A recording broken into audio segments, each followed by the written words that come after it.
Barrister साहब, आपकी तरफ आप स्टूडियो में हैं, लेकिन प्लीज बेयर विद मी। मैं झगड़ा साहब से पहले पूछना चाह रही हूं। झगड़ा साहब, ये कंफ्यूजन है, समझ नहीं आ रही है, ये एहतजाज थी, थ्रेट था, या फिर ये एक बार फिर ये बात थी कि बात कर लो।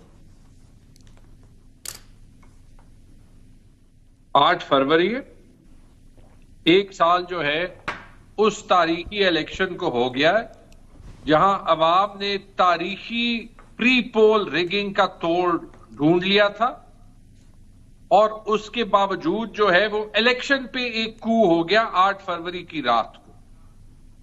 तो मेरे ख्याल में तो ये पाकिस्तान की अवाम की जिदोजहद है कि जो काबिज किया गया है पाकिस्तान के सारे अवाम को, कि वो आपको भी, बैरिस्टर अकील को भी, हम सबको जो है वो एक्चुअली आजाद कर दे।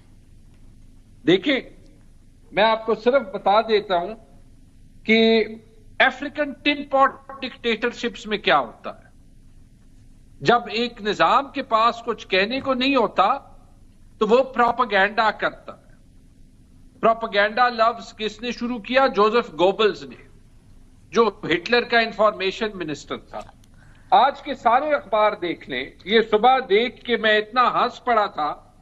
ये अखबार नहीं हम दिखा सकते झगड़ा साहब, फिलहाल आप वैसे बता दें, आप छुप गए हैं। अच्छा, लेकिन अगर आप देख लें, ये अखबार का कवर पेज है, लेकिन ये अखबार नहीं है, ये कवर पेज नहीं है, ये इश्तिहार है। और इश्तिहार को ऐसे पेश किया गया है जैसे कि जो है वो खबर न्यूज है। सही। अच्छा, ये पहली दफा की बात नहीं है वैसे। झगड़ा साहब, आपको याद है वो किसी जमाने में वो नवाज शरीफ साहब का वो एड लगा था कि नवाज शरीफ प्राइम मिनिस्टर, इंतखाबात के आसपास, वो भी खबर जैसा लगता था।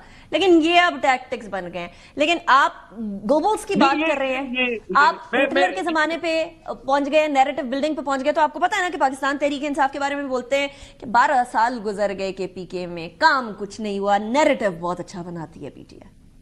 आप पख्तूनों पे इल्जाम लगा रहे हैं कि वो गलत लोगों को, मेरी मजाल, मेरा ससुराल पख्तून। आप मुझे खुदा का खौफ करे, मेरे घर में मसला क्रिएट करना चाह रहे हैं आप झगड़ा साहब, आपको मालूम है।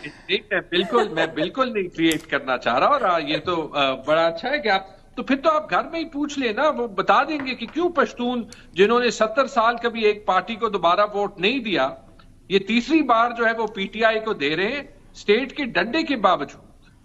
तो ये भी बड़ी अच्छी बात है। अब दूसरी चीज ये भी देख ले, क्यों एहतजाज ना करें जी? मेरे से किसी ने कहा एहतजाज करें, वो कह रहे हैं पूरा मन करें। अच्छा झगड़ा साहब, ये वाला सवाल आपका ना, क्यों एहतजाज नहीं करेंगे, ये थोड़ा बाद में लेकर आते हैं। जरा मैं बैरिस्टर अकील को भी शामिल गुफ्तगू करूंगी। बैरिस्टर साहब, आपको 2 बातें हुई है ना यहाँ। एक तो ये कि अगर तो कोई रास्ता नहीं निकलता तो मुल्क नाजुक मोड़ पे है, ये आप लोग भी कहा करते थे। तुम्हें याद हो कि ना याद हो, हमें याद है जरा। और अब वो कह रहे हैं बातचीत होनी चाहिए, लेकिन मुज़ाकरात पे वो ना कर रहे हैं। बिस्मिल्लाहिर्रहमानिर्रहीम।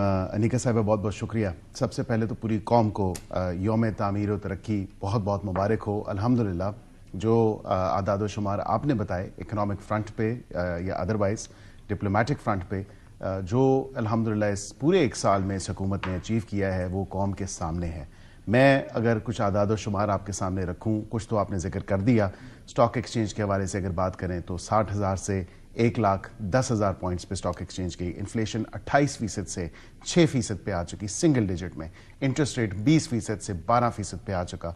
रेमिटेंसेस $2.25 बिलियन से बढ़ के 17.8 बिलियन पे चली गई। एक्सपोर्ट्स $2.5 बिलियन से $19.5 बिलियन पे चली गई। और फॉरेन एक्सचेंज रिजर्व्स, आखिरी बात मैं कर लूं, $4 बिलियन से हमने करंट अकाउंट 12 सरप्लस है वो छोड़ दिया, लेकिन डॉलर पे आ चुका है। पूरी कौम को बहुत बहुत मुबारक हो। आज एक दफा फिर 8 फरवरी 2024 की तरह कौम ने आज इनका जो इंतशार भरा एहतजाज था उसको दोबारा रिजेक्ट किया है। And it's open in front of everybody कि जिस तरह एआई की मदद से या एक तस्वीरों को जालसाजी का जो एक रंग देते हैं, पूरा ग्राउंड भरने की कोशिश की गई और दिखाई गई। 1 महीना लगा इनको, एहतजाज चलाते रहे। नहीं, उनका ये तो ना करे ना। देखें, जो बात उनका एहतजाज था बड़ा, इसमें एक्सेप्ट करने में क्या जाता है? एहतजाज बड़ा है, सो व्हाट? دیکھیں آپ یہی کہتے چلے کہ پی کے میں تھا کہ اپنی حکومت تھی کوئی اور لے آئے، لیکن یہ تو نہ کہنا احتجاج بڑھانی تھا. دیکھیں میں تو یہ بات آپ کو یہ ضرور کہوں گا کہ احتجاج جس حوالے سے پورا 1 مہینہ تیاری کا ان کے پاس تھا، احتجاج کیا کہتے رہے، ویڈیوز لگائیں، پتہ نہیں کیا کیا نہیں کیا، اتنی تشہیر کی انہوں نے، کہا کہ احتجاج ہوگا، پورے پاکستان سے لوگوں کو انوائٹ کیا. آپ نے دفعہ 144 کیوں لگائی بیرس صاحب؟ دیکھیں لاہور کی اگر بات کریں، مثال کے طور پہ لاہور کی اگر میں بات کرتا ہوں تو لاہور میں آپ کو پتہ ہے because obviously we have to be very careful with these lot کہ جو ٹائم اینڈ اگین ایک انتشاری ٹولہ ثابت ہوا ہے. اعتباری نہیں ہے، انتشاری ہے، اور بالکل اسی حوالے سے we had to take the protective measures. اچھا مجھے بتائیں، آپ نے بڑی لمبی فہرست اس ٹائم پر بتائی ہے. جی سب ٹھیک، میں ان میں سے کسی فگر کو غلط نہیں کہہ رہی، لیکن مجھے یہ بتا دیجئے گا کہ پھر بھی نیریٹو وہ بلڈ کر پا رہے ہیں.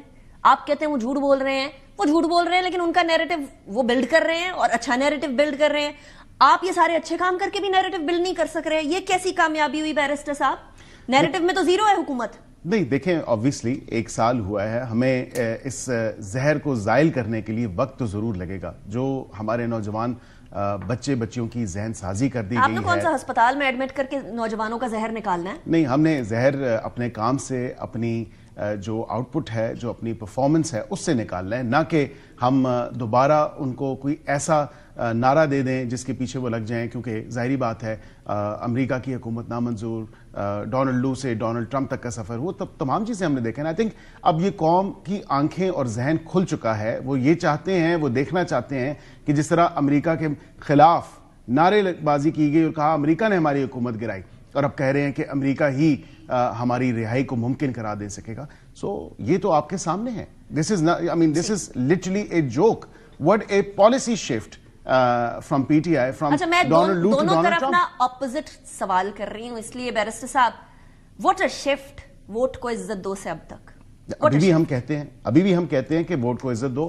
ووٹر کی عزت وہ سب سے زیادہ جو ہے اٹس امپورٹنٹ ٹو اس، اور ہم نے بالکل آج بھی اپنے ووٹر کو عزت دیتے ہیں جس طرح ہم کل اپنے ووٹر کو عزت دیتے ہیں.